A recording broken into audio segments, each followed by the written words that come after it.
Hello everyone, I'm Captain Logan, and I'm going to talk more Power Rangers for another stream here. I am off from regular content still this week, but I've got lots of Power Ranger stuff I want to talk about, and am hoping that I can keep finding the time to knock down my list of Power Rangers. You guys can't even see this. It looks completely blank, but I swear to God, I wrote things. Yeah, there you go. I even crossed the thing out. There, I proved it. I have tentative plans. Anyway, I'm using this week as an excuse to talk about some Power Ranger stuff. Last night, I discussed the Mighty Morphin problem. Folks that are frustrated that we put out so much Mighty Morphin stuff and want their favorite teams represented and adapted and more stories told about them. And I alluded to the new comic series that Boom has announced for this year over the last couple of weeks, and I thought I would spend some time tonight elaborating on that and breaking down what we know, and then talking a little bit about what I would like to see from them and how I feel about the direction they seem to be going, because it does look like a pretty massive mixed bag. At first, I was not excited at all and kind of thought I might not even try the Mighty Morphin reboot. So there are 3 new series that have been announced, and the first one we found out about a while back. I said a couple weeks. It might have even been more like a month. And we've had the names of the creative team for a bit, and I thought that was all they were doing. I thought we were basically just replacing Power Rangers Prime with this new reboot series. Oh, oops, that didn't do well. People don't seem real excited about Melissa Flores's Power Rangers reboot. A lot of people feel like it's just kind of dull and a really odd status quo and kind of slow and just not what people really wanted. There's interesting stuff in it. It's not horribly written. It's Melissa Flores. She's a good writer, but it's just not what anybody wanted, particularly if it's the only thing we're getting, the only series. And it wasn't exactly as advertised. It seemed like, as I talked about last night, Prime was supposed to be a cool, like, reimagining, almost like an Ultimate Power Rangers, or the more I'm looking at it, because I started reading more of it today, and it reads almost like an Absolute Power Rangers in its way. I don't think it's anything like as good as the Absolute line at DC, but I'm almost halfway through it, and like I'm liking it slightly better than I was, but it's still not what I want. I am glad that we're rebooting and getting away from it. I'll finish it. Maybe I'll feel differently about it by the end, but there's interesting ideas in it as a complete ground up reimagining of the universe, but there aren't as many like interesting new takes on characters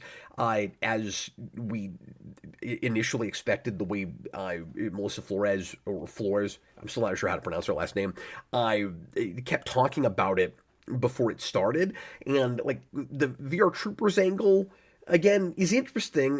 That's the best word I could use to describe it. Is there's a lot of stuff on paper where I can kind of see why she thought it would be cool and fresh and new, but at the end of the day, it doesn't feel enough like a it doesn't feel enough like Power Rangers, and I'm sure it gets more that way as it goes along.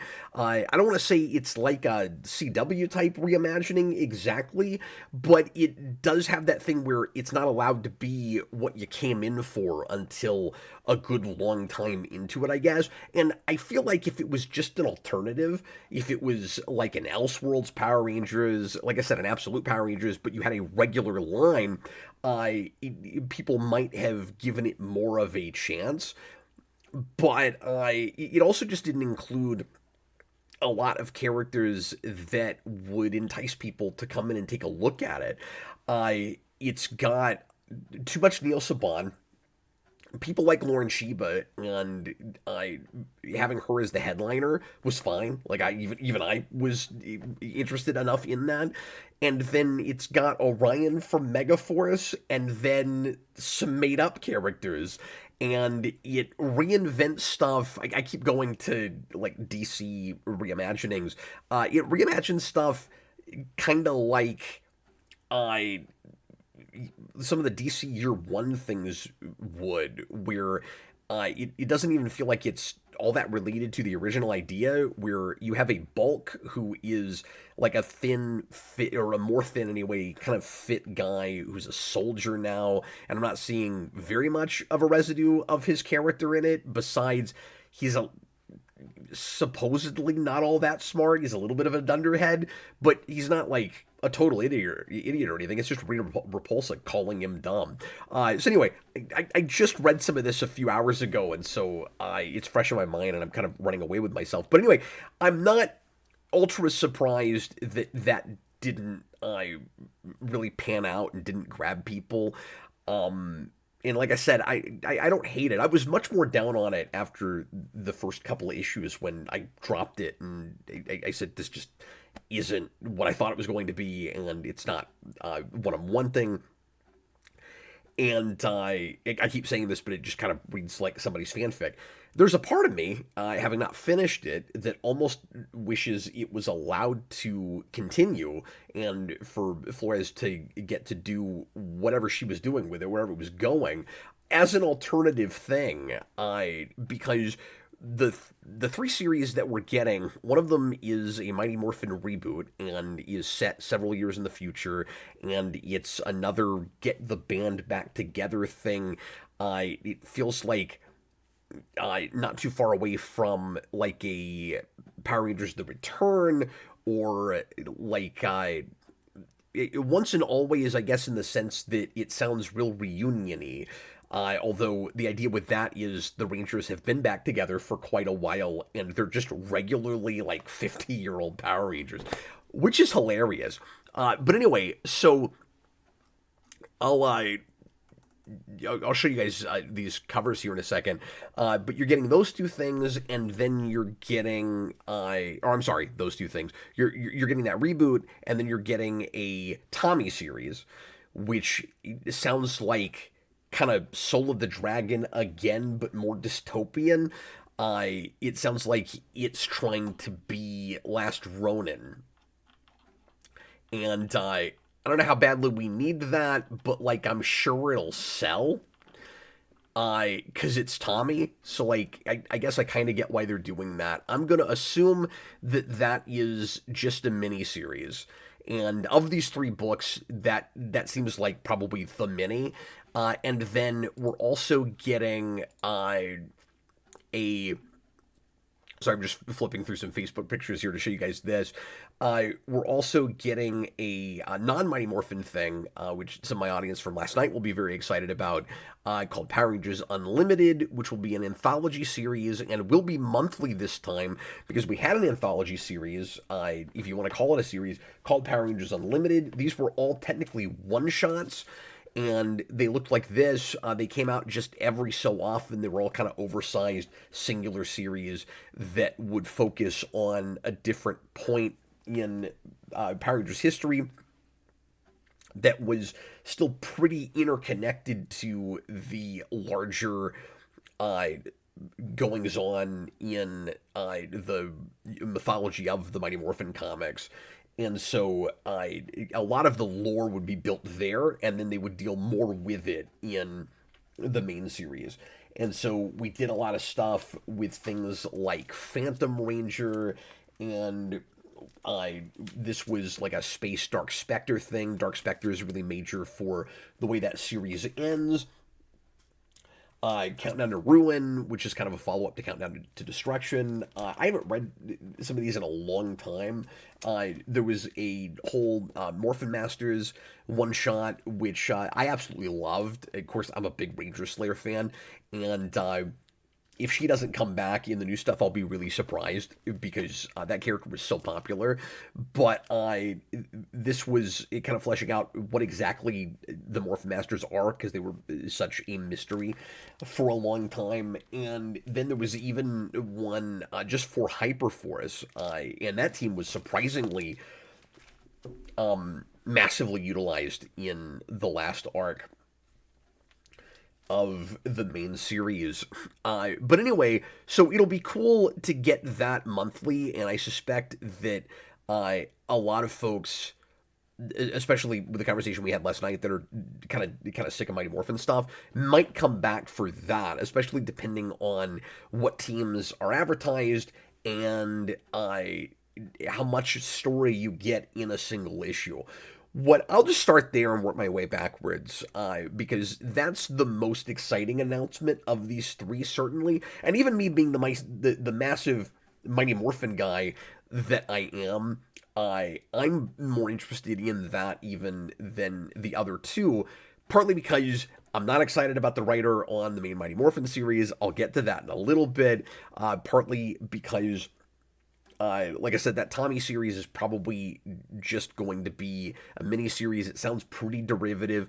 And we've had a lot of really good Old Man Whoever stories, but we also already did that with Soul of the Dragon. So I'm not really sure why we need to rehash that whole thing. But apparently the idea there is that Tommy is the last Power Ranger, just like the whole Last Ronin thing, and it's in a total dystopian future, and so like it's very much that whole thing. It's Old Man Logan. It's all of that. And so it's not exactly the same premise or story, obviously, of Soul of the Dragon, and that's nice. I wonder if that's because the continuity with the Power Rangers comics is very complicated and confusing, and I wonder if that's going to be kind of like The Return was, Amy Jo Johnson's miniseries, if that's going to just be like an alternate, like possible future, kind of like Last Ronin is, or if it's supposed to be quote unquote in continuity. And I wonder if it'll talk to Soul of the Dragon, or if it'll be a new introduction to an older Tommy, or maybe even an older Tommy. You'll notice that we only have art so far for the and even a creative team for the new ongoing. For the new Mighty Morphin ongoing, I should say, excuse me. So, what you're seeing here is just Legacy of Nerd throwing together a bunch of the characters drawn from old series. And same thing with what they did with Tommy. That was just Soul of the Dragon art. So, we don't know what that's going to what either of those is going to look like yet. But anyway, so and welcome, by the way, if you're watching right now. Good to see you. Thanks for being here.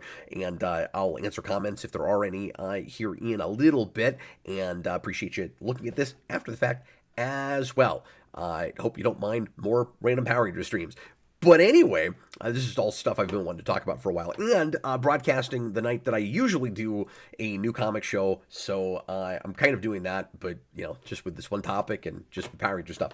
So the anthology series, I would really like to see story arcs, kind of all Batman Legend of the Dark Knight.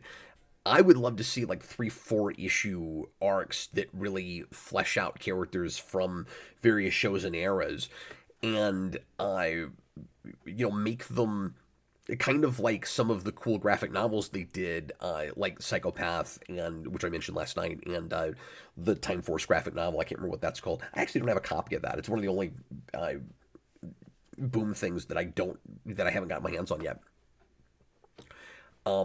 I think it just wasn't at a shop, and I didn't happen to solicit it because I wasn't, or I didn't happen to pull it because I wasn't buying new comics at the time. So I need to order that at some point. But anyway,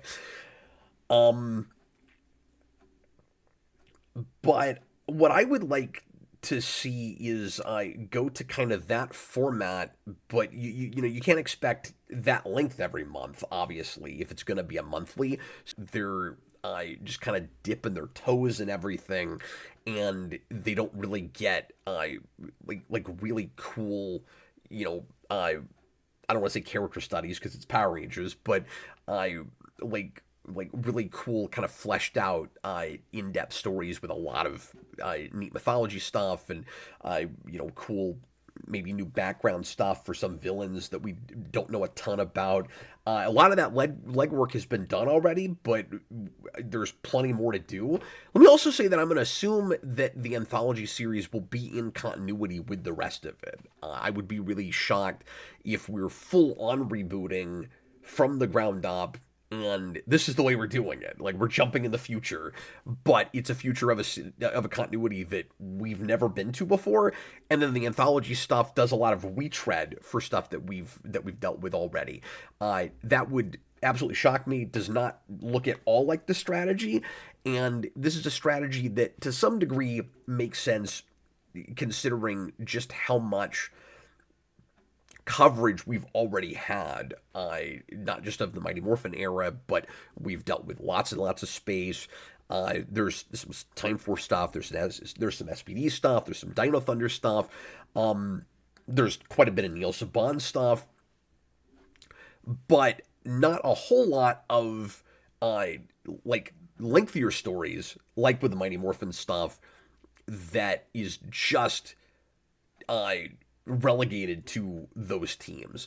And some people, not to retread the topic from last night too much, but I imagine that some fans of other eras outside of Zordon era would love to see their favorite show like full on adapted and handled in a more mature and sophisticated way, like we kind of sort of got for Mighty Morphin. But that's a pipe dream. There's no reason to ever expect that, because sort of consistently up until the end, we've kept everything more or less in continuity from the series, and then just fleshed out stuff and done kind of minor retcons here and there, tweaked stuff so that the rules make more sense, and so that it's more for the adult fans. And because of that, you're not really gonna get, I don't think, any shows like you didn't even really get this for Mighty Morphin until toward the end, and now it's complicated and confusing. You're not really gonna get any shows where we go, well, that was good, let's start again and tell that story but better. That's what I wanted for Mighty Morphin in the first place. I don't want that now, just because we've been there and done that so much. Like, could you tell a more sophisticated and interesting Green with Evil? Yeah, absolutely. But if you're going to do that whole thing, sort of like with Power Rangers Prime, I would much prefer it to be like its own side thing, and for us to just continue to add to the universal mythology that we have already, because we spent so many years on that. And because it all fits in line well enough with the TV shows. Then what gets complicated, I'm going to try not to get too far in the weeds with this, is that with Mighty Morphin, we had this mandate, as far as I understand it, from Saban, before Hasbro got the license, or before Hasbro bought out Saban, I should say, that it couldn't be a reboot. It had to be kind of between the raindrops, and everything in the shows had to count. And so all they could do was kind of jump around and tell different stories apart from what you had already. So they couldn't do their own Green with Evil. They had to dance around Green with Evil. They couldn't do White Light. They had to jump ahead and then say that happened already, but they could add to the mythos. They could say, here's what really happened behind the scenes in scenes we didn't show you. And again, they were able to have some liberties. Kyle Higgins and Ryan Perot and those guys, they were able to take some liberties and make it all more like theatrical and cinematic. And so the three Rangers that left because the actors didn't get paid well enough didn't actually go to a peace conference. They became the Omega Rangers. and they got their own series, and they were a little bit more morally ambiguous, and they they didn't stick to the rules of being a Power Ranger, and they went up against the Zordon kind of head to head, and it was really fun. But in order to bring in other Rangers from other teams and jump ahead and play around with all of the different series, this is just a continuity, but they're different continuities. Kyle Higgins decided to do Shattered Grid, of course, which is the one big thing the Boom comics are remembered from. We could never get away from it. We don't get away from it at the end. Spoiler alert, the phrase, "the grid is shattered," is said in the last issue of the whole Boom continuity up until now. Like, we never got away from that concept. And when we did that, we had to do your typical mind wipe thing with the Rangers so that we could still keep everything in its bubble and jump into season 2 and pretend like everything happened in between, even though you had this insane, gigantic, like, multiverse shattering event that nobody remembers. Well, after Hasbro gets it, all bets seem to be off, because I always assume that's the reason. I don't know this for sure. But Melissa Flores comes in and is able to give the Rangers their memories back of Shattered Grid and start plowing forward and not really worrying about treading over continuity. Like, again, I don't want to get too in the weeds with this, and I don't want to give away too much stuff, but there are a lot of things that happen in Altarian War and Darkest Hour and the last, I guess Darkest Hour is the last arc, but whatever's in between that, where you can't possibly have that stuff into season 3. Some characters find out about stuff way too early. I don't see how Zed and Rita in that continuity ever get married. Like, maybe, but I don't see how. I guess there's a mind control part of that also with a love potion, so like maybe that still happens. But there's a whole slew of things that we jump the gun on. We find out about the Zeo crystals earlier, etc., etc. And so I don't see why in soft rebooting the comics you couldn't just completely go your own way after that, as opposed to having to continue to do this between the raindrops thing. So I will be really interested to see what the new Mighty Morphin book does in jumping ahead a few years, because we're back in these kind of pseudo Mighty Morphin outfits. I don't love this design. A lot of people are complaining about it. It looks a little odd. I can talk about that in a minute. But jumping ahead like this, you got to wonder, and I'm sure we'll be told, did Zeo happen? Did Turbo happen? What series in the continuity are we in right now? Like, is this happening in the middle of a Lost Galaxy or a Lightspeed Rescue? Is this even quite a bit further into that? Like, the Rangers are supposed to be adults now, but, like, are they in their 30s? Are they in their 40s?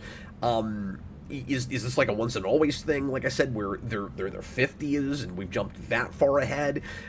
This premise sounds like it could be a little bit like what David Yost wanted to do for Netflix, because he pitched a series for them that would bring the whole team back together. We'd find out what they've been doing in the interim through all these years, and then the band comes back together.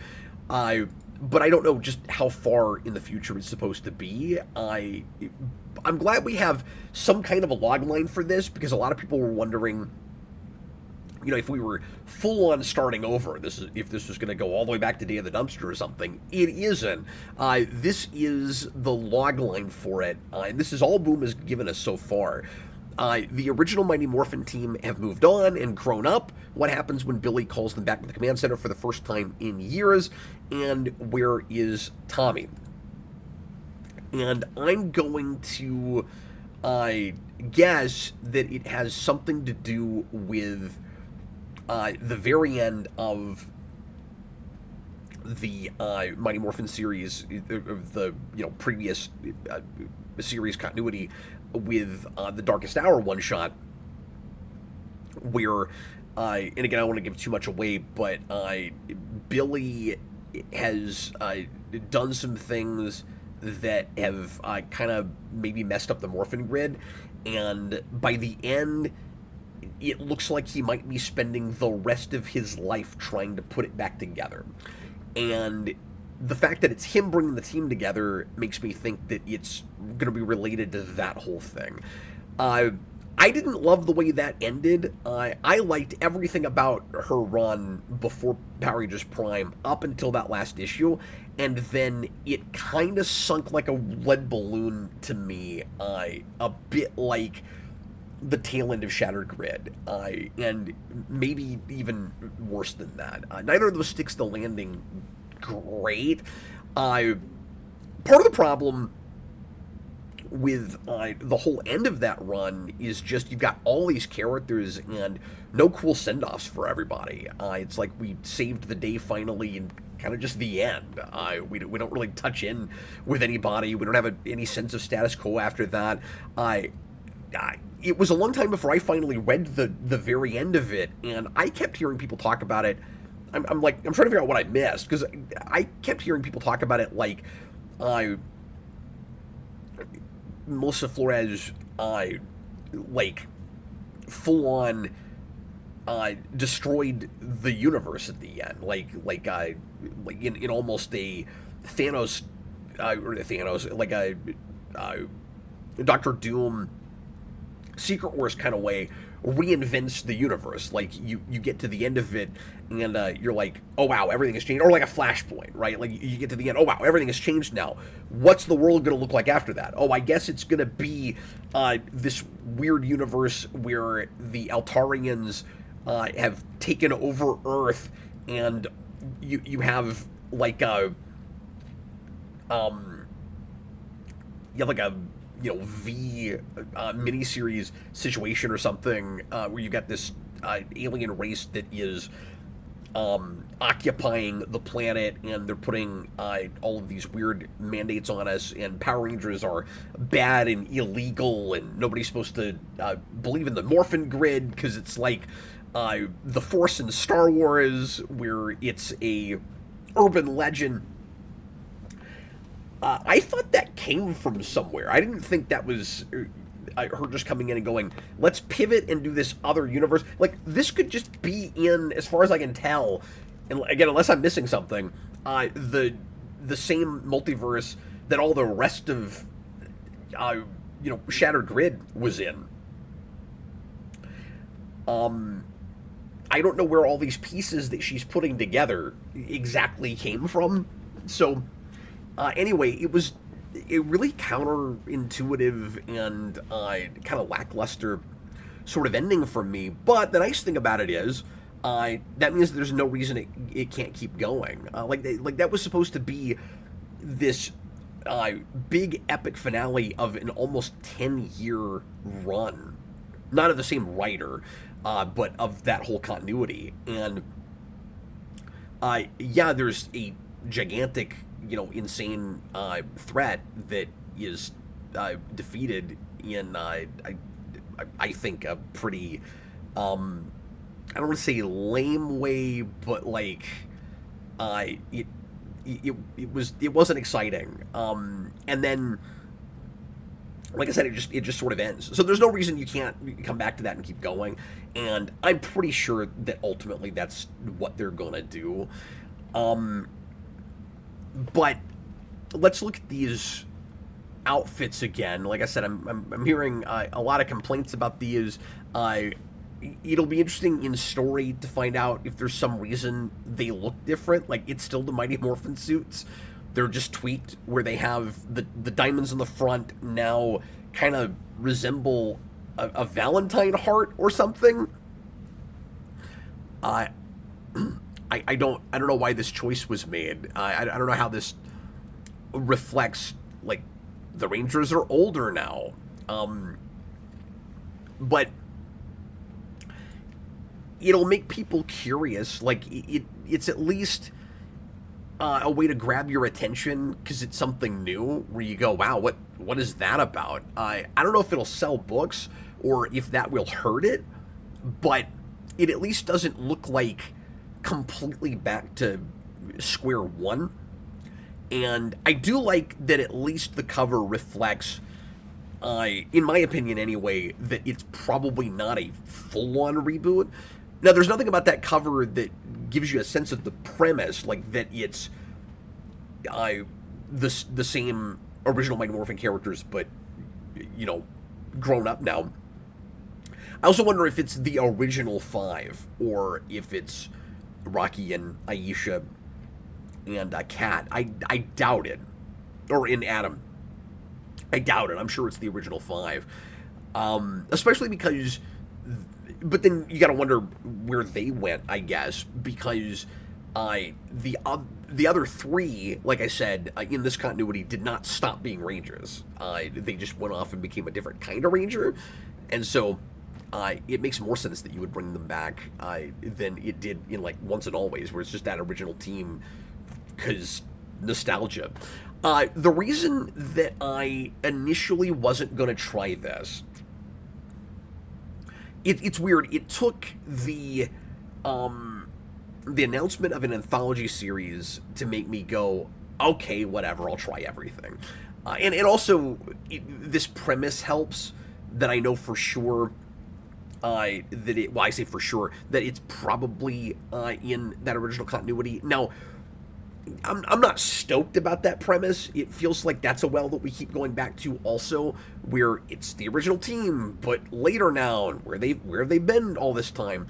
That's a thing that we haven't been able to get away from, and it's kind of an excuse for it just to be this team again. And I'm not exactly on the I'm sick of Mighty Morphin bandwagon, like, let's get off of that, but at the same time, I don't know what else there is for this series to say about these characters, and if it's got to be called Mighty Morphin Power Rangers, I am fine with a different team of people.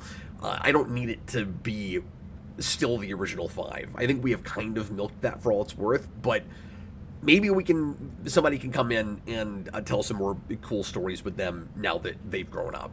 I don't know that this writer is the one to do it. So the reason that I wasn't keen on this and was probably not gonna even jump on the number 1 is because it's Marguerite Bennett. Marguerite Bennett wrote, and this is the most counterintuitive thing about all of this.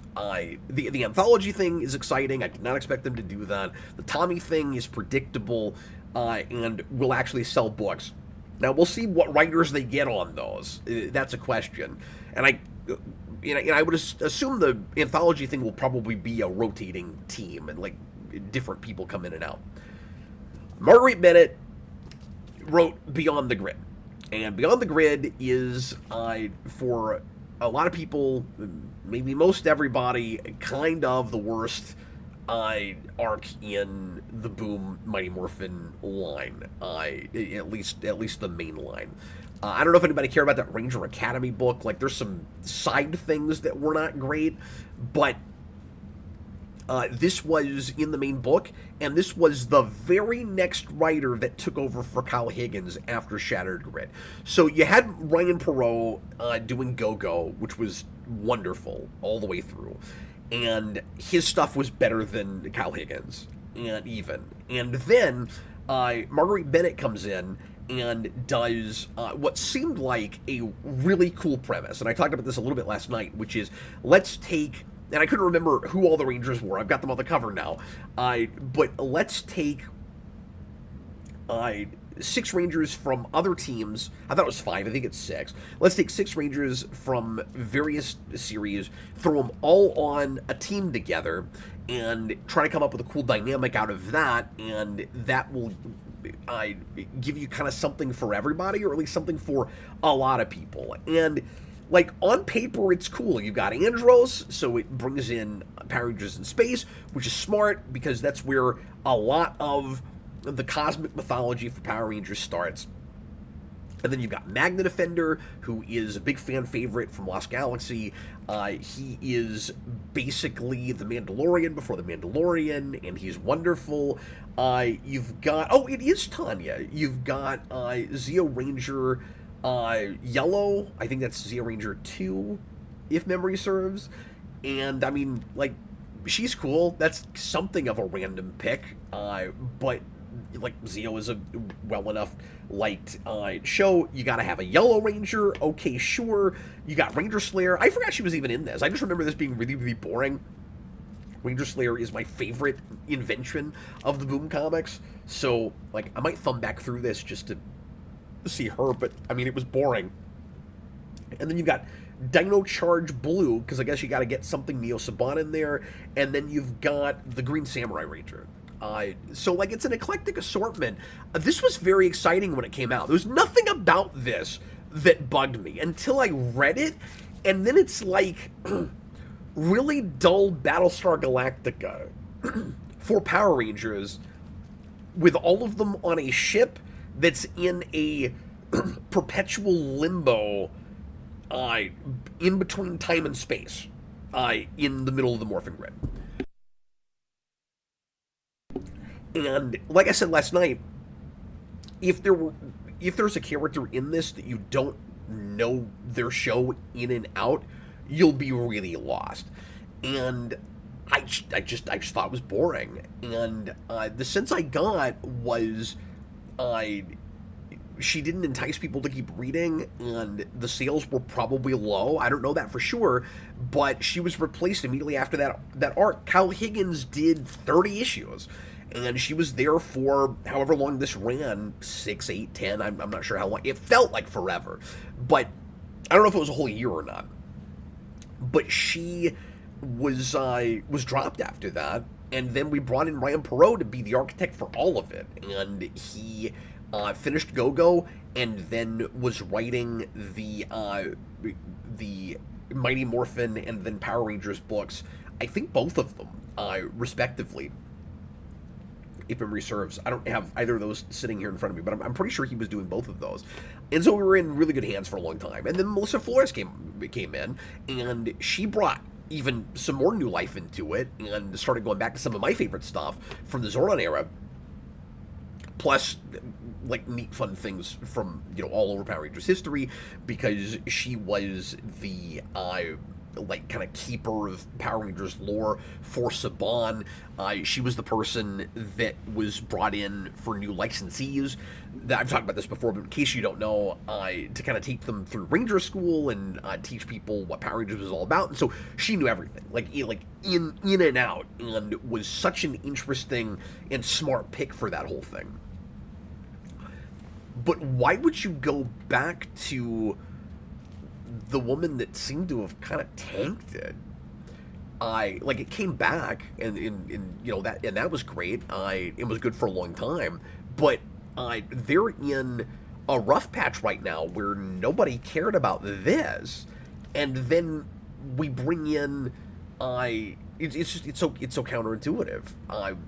We bring in the other writer and really the only other writer that lost a lot of the audience.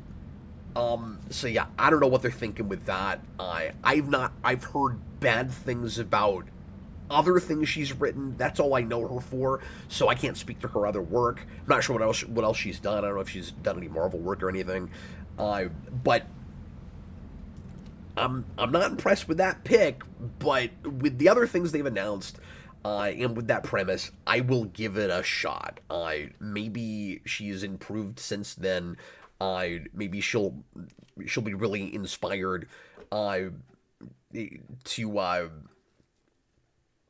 do something more compelling and less meandery than what she did with Beyond the Grid. But I've complained about Beyond the Grid ever since that dropped. I can't believe I'm seeing that name associated with Power Rangers again.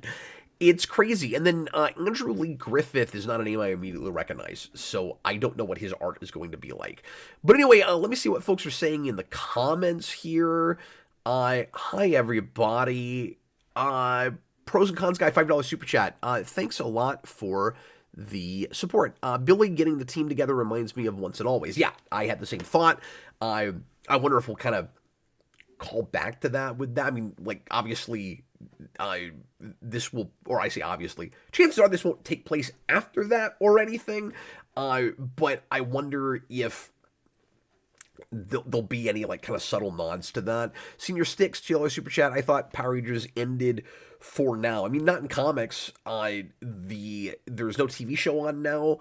There is a show in development for Disney Plus that will be 100% American, and we don't know much about that show except it's supposed to have a female Red Ranger, and it's from what I mentioned this last night, and grain of salt, because I don't know if this is rumor territory or why. What I've heard is that it's not supposed to be like the very first team. It's supposed to be a new team of Rangers inspired by an old team or other teams. So I think it will still be a reboot from the ground up. I don't know that they'll keep the whole, continuity together. Maybe they will. That would be wild if they attempted that. But it looks like it either won't be Mighty Morphin or it will be sort of like this, where it'll be Mighty Morphin, but like tweaked and sort of, once removed or something. Senior Sticks put in another super chat. $5. Thanks a lot. He says, if once a Ranger, does that mean all former can access the power? The short answer to that is it shouldn't work that way, but it does, because we're always really lazy with reunions in coming up with any excuse, or not even really having an excuse, to bring back anybody we want to. So if you lose your Morpher at the end of a series, you could just show up in another series years later and have one with no explanation whatsoever. You could have a whole team that like no longer has their access to the Morphin grid, and now they have it again. No problem. You could have a Ranger, like, continuity is so insanely loose and the rules are so ambiguous and all over the place in Power Rangers that it literally can do whatever it wants to and doesn't actually really have rules, which is why I always wanted to see a ground up reimagining in comics or in an animated series or something that really fleshed the whole thing out and was kind of a more traditional narrative and was not allowed to just randomly do whatever it wanted to and contradict anything it wants to. And even the comics are still kind of able to do that because we didn't get that full-on reimagining. It feels like a reimagining, at least. I mean, we did finally get that reimagining with Prime, and nobody cared. But there's like 6 VR Trooper fans that were just like blown away. Maybe they didn't care either. And I don't know how that mini series is, because I didn't try that. Because they did spin VR Troopers mini out of that. They thought this was going to be a big deal. Like, I think they were probably planning other spinoffs and things, and then it just didn't sell well. But anyway, the short answer is yes, because any Ranger can come back and be a Ranger again at any point for no reason at all. And the second question, if Zordon was on Earth, would there not be legends and rumors in history books? Well, you'd think so, but once again, the way Power Rangers continuity it is, which I have to kind of say in air quotes, what people know about Power Rangers varies by writer and story and how they feel like dealing with it in the moment. A lot of Power Ranger shows that even are supposed to be in continuity with the rest of it, because some of them are in their own universe and some of them are technically in the same universe as Mighty Morphin, and some of them you don't even know if you completely rebooted, and then they're grandfathered in later on because a show wants to do a reunion thing and, have like Forever Red or something and bring in a bunch of Red Rangers, and I guess they're all in the same universe now. Or you get the flashback episode in Dino Thunder where Tommy is breaking down every series of Power Rangers, including shows that you didn't think were in the same continuity, and you have no idea how he even knows some of what he knows. So not only should there maybe be rumors of ancient, like earlier Power Rangers things happening, because Zordon, according to Mighty Morphin, had a team in like the Old West. So, like, people should be somewhat familiar with Power Rangers as an idea. They're in bright, flashy costumes. They fight very large monsters. They have huge mechs, and they're not doing anything to hide themselves. Like, they're not stealthy. They have secret identities. They don't want anybody to know who they are, but they're not hiding. They're not all like the Shadow Ranger or something. But not only should people know about Power Rangers going way, way back, but there are, but like I said, there are shows where they don't even know about Power Rangers currently in the same universe with Mighty Morphin at all, where every week a villain sent down a monster and there was a giant televised mech robot fight on the news. It is always funny to me when you would get a show where people would go, Power Rangers, I thought that was just a made-up thing. I thought that was just an urban legend. And then we'll do a reunion show and we'll bring back Tommy or something. And you're like, that makes no sense whatsoever. Hilarious. Jar Jar Ed, hi there. It was established with the episode from In Space with Adam that the Mighty Morphin coins still work and can be repaired. Yeah, that one made sense because, like, he held on to his coin. It was damaged. It was a bad idea for him to morph. He was taking a big risk. That's one of the best episodes of Power Rangers. I highly recommend that, especially because Johnny Young Bosch is just awesome, and that was probably the coolest thing he ever got to do in that show. But there are other places where there's just no explanation. Like when you get into is it Beast Morphers or Dino Fury? I think maybe it's Dino Fury, where we bring back Jason. It must be, right, with Goldar Maximus. Somebody remind me where, or maybe that's Beast Morpher Season 2. Somebody remind me where that is, because very spotty when it comes to Neo Saban, because I don't find most of that all that watchable, so I haven't watched a lot of it. But some of the reunion stuff I looked at, and my kids watch that stuff, so I was in and out of it a little bit. But anyway, we bring Jason in, no explanation. He just has his morpher. And so, like, even if they can get the power back, why isn't he Gold Ranger anymore? What happened to the Zeo crystals? We never did anything with them. Like, they seem to have still been powering the turbo suits. We just went with a different theme. Like, there was no explanation of a new power or anything in the Turbo movie. So why isn't it still powered that way? So, like, there's always kind of these questions. And you'll never get any discussion about, like, why certain characters came back to being a ranger. Like, yeah, maybe it can happen, but, like, when did it happen and why? Omega Ranger, I talked to Johnny Young Bosch at a convention. His idea he wanted to do with the Adam Park character before his return in Operation Overdrive was to go around the world destroying monsters. Yeah, a globetrotting Power Rangers would be cool, and also easy because they can teleport. At least the Mighty Morphin era Rangers could teleport. I think some of them...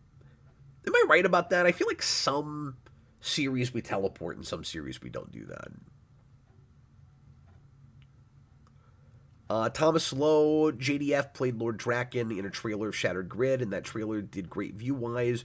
They should take advantage of that and make a live-action Shattered Grid. I mean, obviously, well, I was going to say you can't do that now. It would be weird to do it now, obviously, without him. But, and I don't want to get too in the weeds with this, that would have never happened because it wasn't too long after that Jason David Frank kind of disavowed the character, and I was very upset with Boom and Kyle Higgins for, as far as I understand it, like, I guess he was trying to play ball with them, but was ultimately really upset because he felt like that whole character was ripped off from an idea he had, and he was never credited or compensated for it. And I don't know how much truth there is in that. I don't know if how much of an argument he really had. I've not gone deep enough into all of that. Like, I'm just saying, I'm not going to pick sides on that. But it got to the point where, like, there's a now somewhat infamous, or I say infamous, famous voicemail message that you can find on YouTube, and I forget who he's talking to, where he says, like, he doesn't want anything to do with Draken, and, like, he's trying to get his people to get rid of as much Draken stuff as possible, and he says he doesn't like Kyle Higgins. Like, there was a lot of drama with all of that, apparently. So, unfortunately, you got to a place where he wouldn't have played that character even if you'd wanted him to, and it sucks because not only is that trailer neat, but go back and watch some of the Hyperforce role-playing game on YouTube. It's all still there, and I know it's weird to watch other people, like some people love doing this, but for some of us it might be weird watching a bunch of people play a role-playing game and call that a Power Ranger show, but it was really excellently done and a lot of fun to listen to, and Jason David Frank was spectacular at it, and he came in, and I was shocked by how committed he was, just how well he stayed in character. He came in, I think, for 2 episodes, and he played Tommy in one, maybe he played both in one, I'm not sure, but he played Tommy in one, and he played Draken in another one, and his Draken was really intimidating. I mean, he was fantastic. So you can actually see him kind of play that character in something, and that was really neat to see, and it made me go, oh, he's got better acting chops than I ever gave him credit for, than he was ever able to really use in Power Rangers or anything. I would think that Shattered Grid would have been the obvious jumping off point for at least an animated show. And I really expect, when Netflix was talking about doing a bunch of stuff, I really expected that to be the place they would go, where they would just based on the Boom comics and try to bring like a bunch of different characters from different shows together. And obviously that never ended up happening. But like I said, Shattered Grid is the one like really popular thing that they keep going back to, that they keep mining. And it's the obvious conceit to get everybody's favorite characters in. I'll give you my pitch. And, like, we're already getting this anthology thing, and that's cool, but I know there's a lot of fans that would really like to see, like I said, a more, like a long-form, complex story told outside of Mighty Morphin. And, like I said last night, everybody's got their favorite characters and their favorite teams, and you can't make everybody happy. It's a splintered fan base. And not because of drama, just because Power Rangers is one show, but Power Rangers is also 20 shows. Completely individual, distinct shows, some of which have absolutely nothing to do with any of the others, except for Morphers and Zords, and the basic formula. And because of that, like I said last night, you pick any of those things and make it a comic book that goes on for 5 or 10 years, and you're going to leave a bunch of people out. So this is going to sound like a joke, but I actually think you can make it work. If I was going to do a non-Mighty Morphin series, and this is admittedly a really gimmicky premise and gimmicky title, but it's Power Rangers, I think you can be gimmicky. I would try to come up with the most grand, elaborate Power Ranger story I could possibly come up with, and that isn't just Shattered Grid again. You come up with a way to do the multiverse thing, and I think with a lot of this you can keep it in one universe. Shattered Grid was a little bit weird because we said everything was from a different universe, but a lot of them were just from the future of Mighty Morphin, and we didn't really address that. We just went, we pulled them all from different universes. And I'm like, okay, is Jen Scott's in a different universe? Like, is Time Force a whole different plane of existence? Or is it just the future of Mighty Morphin? I don't know. I don't know if Kyle Higgins knows. So, I would keep as much of it inside of our universe as possible, and then just dimension hop when you have to. But I would come up with, like I said, the most like complex, involved story humanly possible, where you could contrive an appearance and not just a cameo from everybody, and you it would be really ambitious. You would prime it as a potentially like decade or more long run, like a Simonson level kind of run, at least 7 or 8 years, and you'd go, how many issues can we get out of this? And we'll just go until there's no interest anymore. And every issue is focused on, like, the POV is from a different Ranger. And so you'd have a lot of Rangers that, you know, some would be more important than others, but it would never be cameo stuff. You would get at least one issue that prominently featured and made very important every Power Ranger you could get away with doing, and because you probably, you know, sort of like the Heroes of the Grid board game, you probably wouldn't get to every single one of them, but you would try, so you jump around a lot. You'd go, the first 5 issues are not going to be Mighty Morphin. We'll do maybe a Mighty Morphin Ranger, and then we'll do, like, a Time Force Ranger, and then we'll do, like, a Mystic Force Ranger. And the name of the series, you would just call it Every Power Ranger. And, again, really gimmicky, kind of stupid-sounding title, but you can't tell me it wouldn't sell.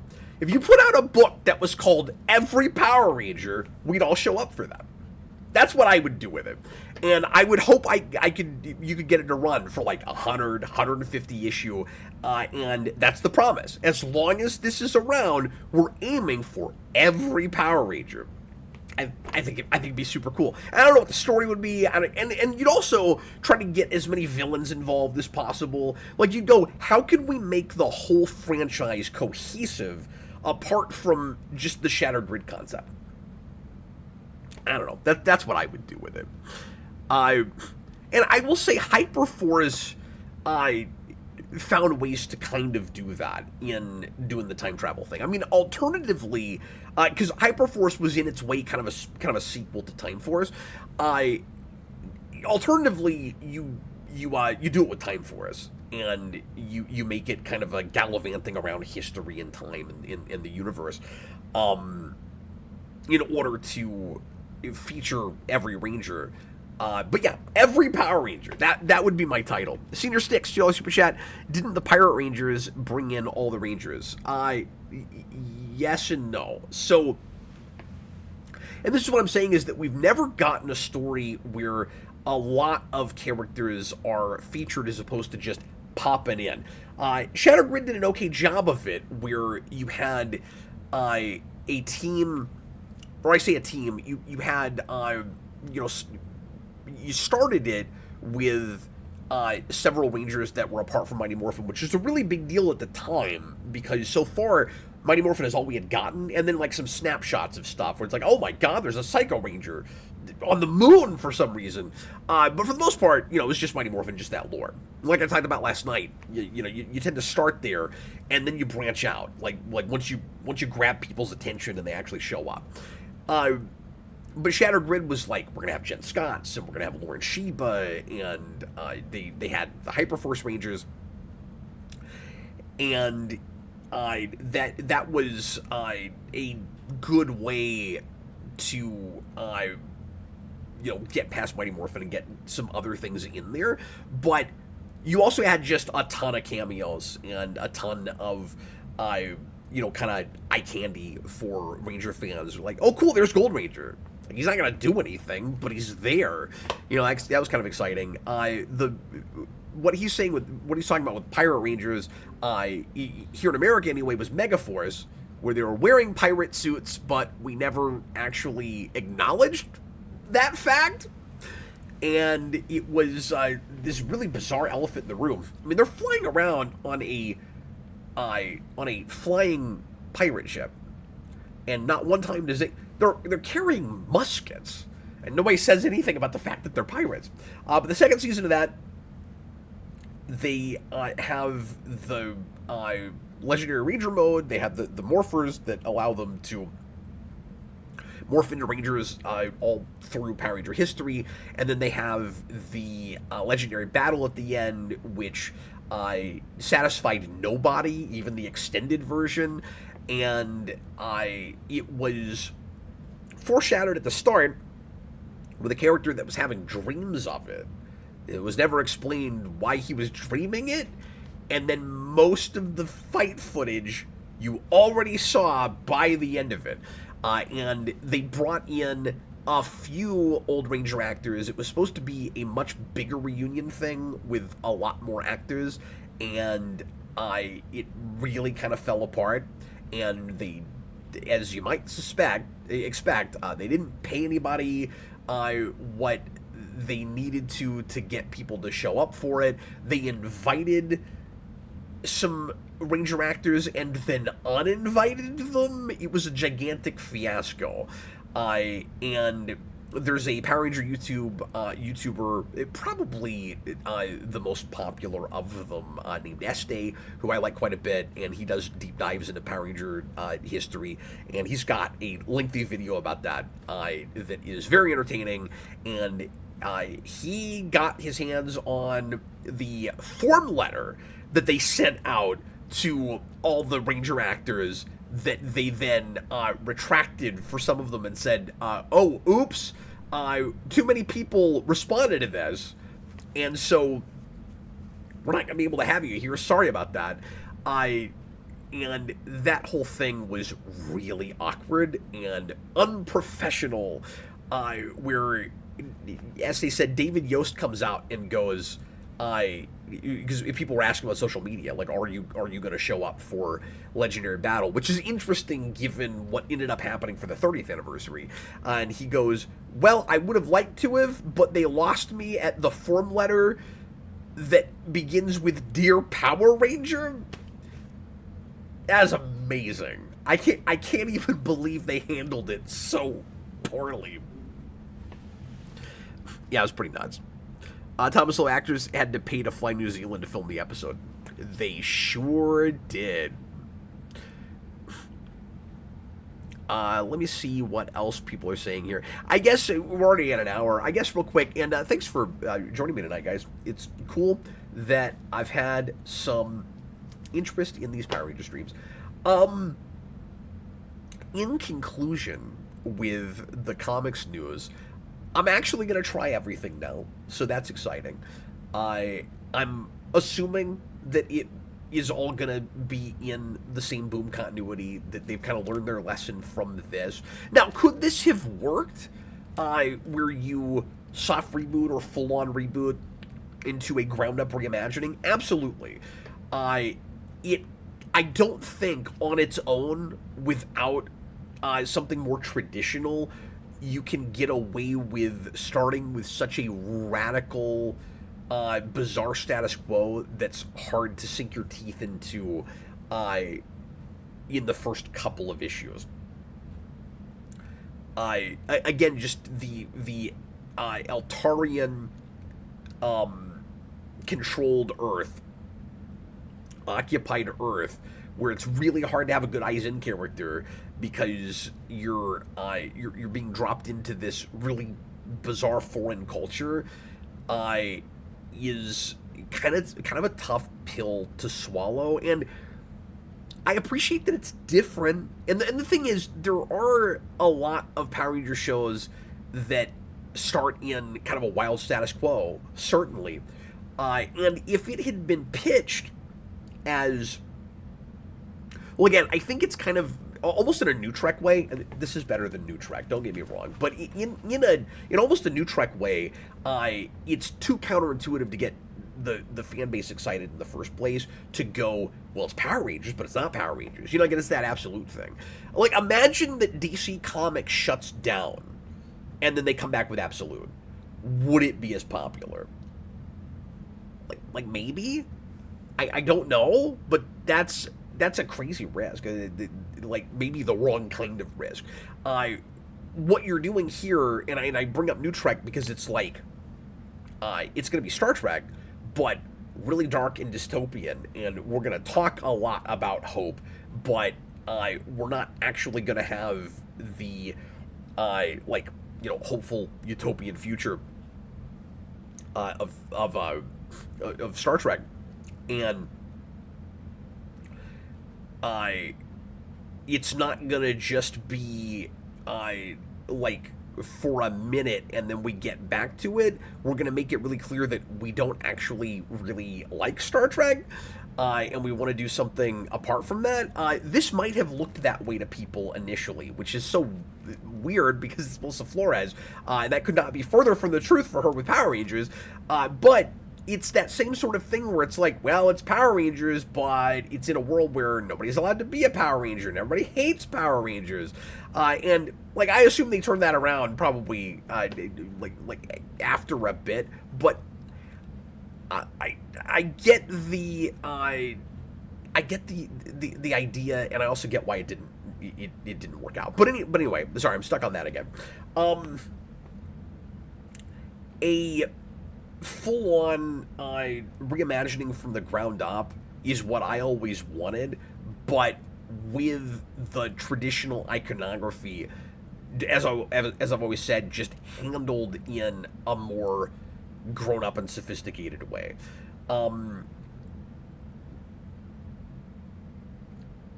If this had, and again, it would have been weird for it to be the only thing we had, but I think part of the problem was kind of a carrot and stick thing, where the carrot was there are characters that you're familiar with, and we're reimagining them in this crazy world.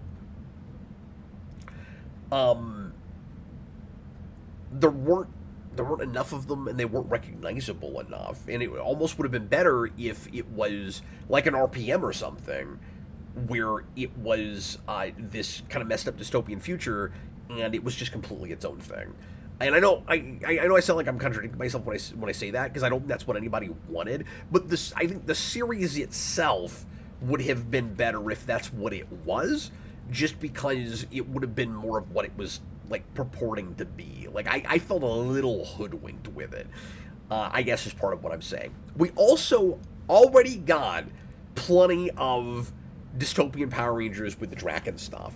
Like if Flores had come in and been like, okay, we're gonna reboot, and by reboot I just mean we're gonna start the numbering over, and the whole series for a while is just gonna be the Coinless. Like, we're just gonna go to the Draken universe and live in like this dystopian Power Rangers for a while, people would have bought that. I don't know just how well it would have done, but like that stuff was fun because it was still recognizable. Like, it was the world that you know, but destroyed, which is what this Tommy thing is going to be too, I guess. But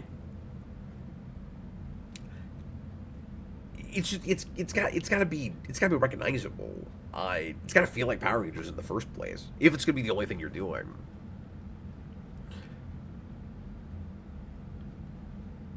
Pros and cons guy, $5 super chat. The Red Pirate Ranger hated how boring his character was, and I don't blame him. That had one of the weakest casts, and I felt bad for the actors because they didn't get anything to do, and I really disliked their characters. And I don't know how much of it was their fault at all, because again, they didn't have much to work with. But yeah, a couple of those characters were insufferable. Lucas Green, £5 super chat. Cap, are there any Power Ranger seasons you'd like to give a chance at watching you haven't seen, or a rewatch? Yes, several. And I'm hoping to start doing more of that pretty soon. So, there are several shows that I've dabbled in that I've never watched front to back. One of those is Time Force. And I got probably a quarter of the way to halfway through a few years ago, and I need to go back and finally finish that. Same thing with Lost Galaxy. I really enjoyed what I saw of that show, and I need to get back to that. I like what I've seen of Jungle Fury. I think it has a spectacular pilot, and RJ is one of the coolest characters in Power Rangers, and is kind of that like Zordon, or like Doggy Kruger thing, where you have a ranger, where like you have a mentor, but he is a ranger, handled, besides maybe Dino Thunder, the best it's ever been. Maybe even better than that, because there's not a place where he's stuck in his suit for 10 episodes and then invisible. Because that was preposterous. RPM, I've never seen all the way through, and I really love what I've seen of that. Mystic Force, I'm curious about, because I keep hearing good things, and that's apparently got more of our fan base than I realized it did. And then maybe Lightspeed Rescue, because I don't know anything about that show. I'm thinking about... I think the only show I've never seen hardly a frame of, except for the big reunion episode that's in that season, is Operation Overdrive, which is considered by most fans the weakest show. And I'm thinking about doing, if I can find the time soon, maybe this week with these Ranger videos I'm doing. I'm thinking about doing a blind watch party, probably just like a couple hours, like 4 or 5 episodes, on a Ranger show, and I'm considering Operation Overdrive, just because I've never seen it, and I bet a lot of you guys haven't seen it or haven't seen much of it, and even if it sucks, it might be, and everybody says it sucks, it might be kind of amusing to take a look at. Or it might be like Turbo, and is just, insufferable and hard to get through. I don't know. The first half of Turbo. It gets better. But I'm open, I guess, to doing something like actually decent. That's just the one show that I have no sense of. Well, Lightspeed Rescue, I guess I don't really have much of a sense of either. I think pretty much every other show I've seen some amount. Wild Force I've hardly seen any of, to be fair. And like a lot of Neo Saban I hardly know, but there's less interest in that, in most of that. And actually, I think every one of those I probably sat through at least a couple of episodes. Samurai, it's been a really long time. I don't know much about that show. Besides, Lauren Sheba is cool. But I meant to say this earlier, and I'll go ahead and close up here. Part of the reason that I want to talk about this, and that it's exciting that we're getting as much new comic stuff as we are, is just because Power Rangers is in such a limbo place right now, and it has felt like ever since Cosmic Fury, the thing is just kind of done. Like, it's really felt that way. And if it is, like, that's okay. I mean, there's plenty of cool Power Ranger stuff. We had it for 30 years. I don't think as a fan I can complain too much if we just quit and never made a Power Rangers thing again. But there's still interest from a lot of fans. Like, there's still a big base for this. We're all getting older, but we still really like that franchise, and it's just if we're gonna, I guess I should say this, if we're gonna get new stuff, I just hope it's good, obviously. And I kind of hate the feeling of like we're just slightly dabbling in it, where it just feels a little lame. Where it's like you got all these fans clamoring for a thing, and then you'll get little nuggets with like, oh, Power Rangers is in Fortnite. Like, okay, great. Like, who really cares? And so it's around. It's nice if there's some good stories being told in it, I guess is what I'm saying. I don't have like gigantic high hopes for the Disney Plus show. I hope it's great.